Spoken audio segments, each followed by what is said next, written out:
Chủ thợ nó uống ngọt. Cuộc tự tu mê gì cái đâu.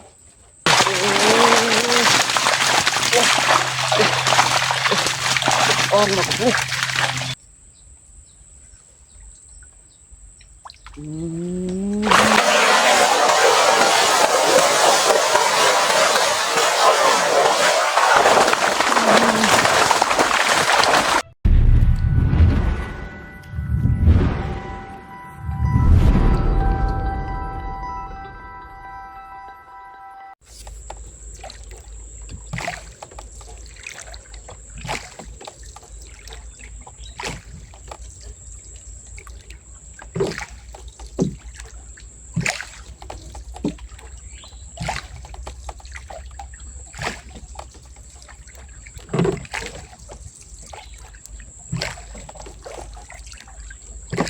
một tray cho nó bụng mai bao ôn thực nghịch là người riêng ngay đấy.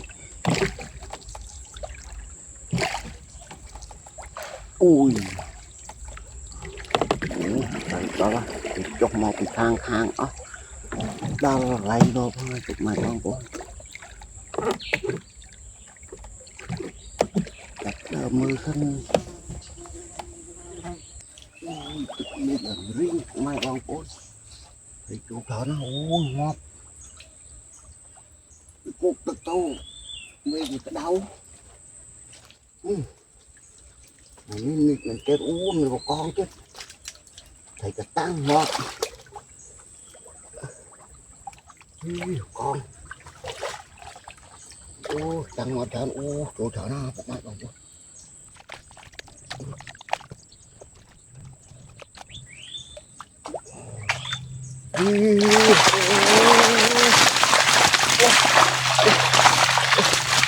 con mà cũng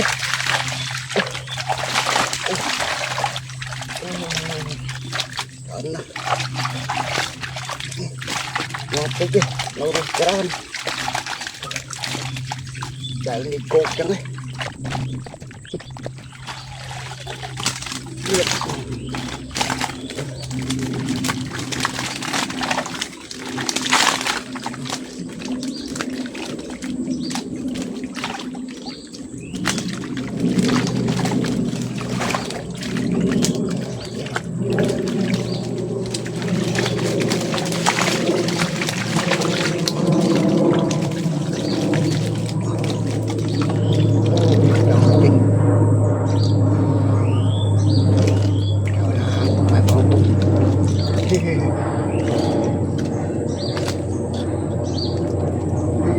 Con mình đi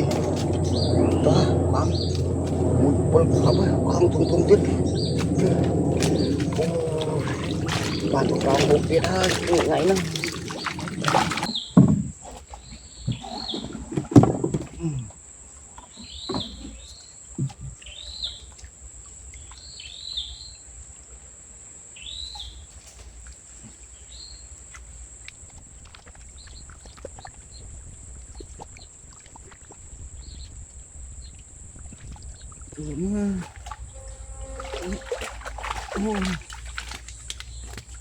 con thấy quay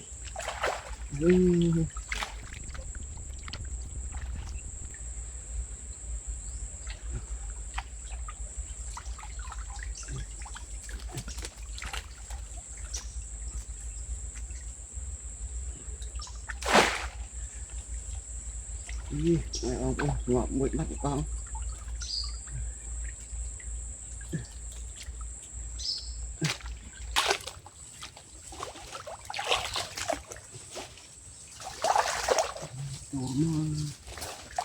Chụp cột thôi.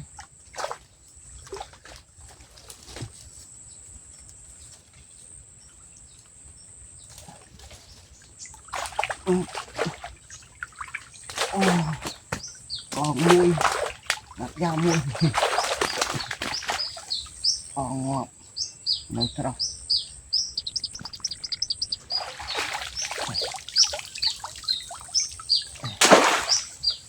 xong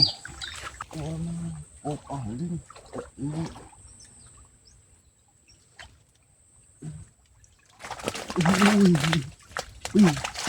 tay nó mùi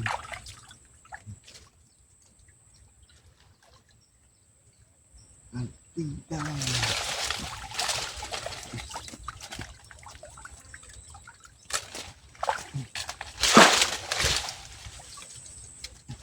nhé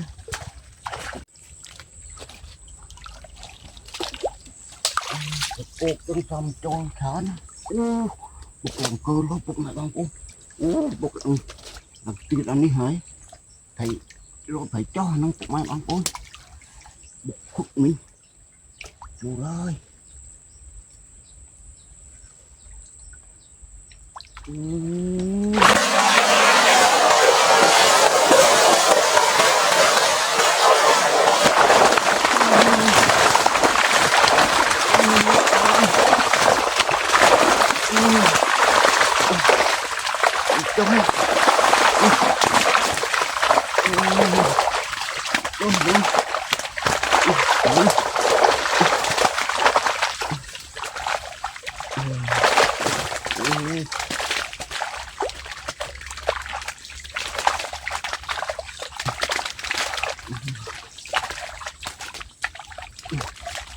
ôi chắc con không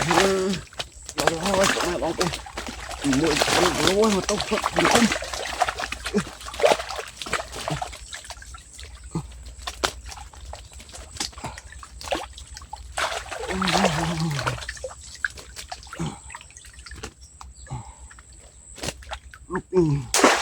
ôi khó khăn đánh mình một bột chữ đi phục ngoài bọn con một mùi của lúa mà luôn đại lấy ta mang thơm chăng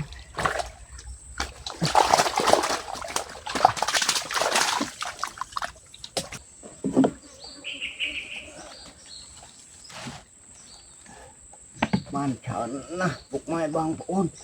ôi da đọc ơi mày tôi ăn một con hay một lô ngó hai con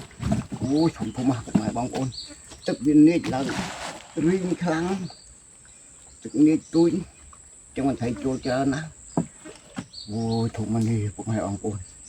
bạn ơi về nhận được đi đây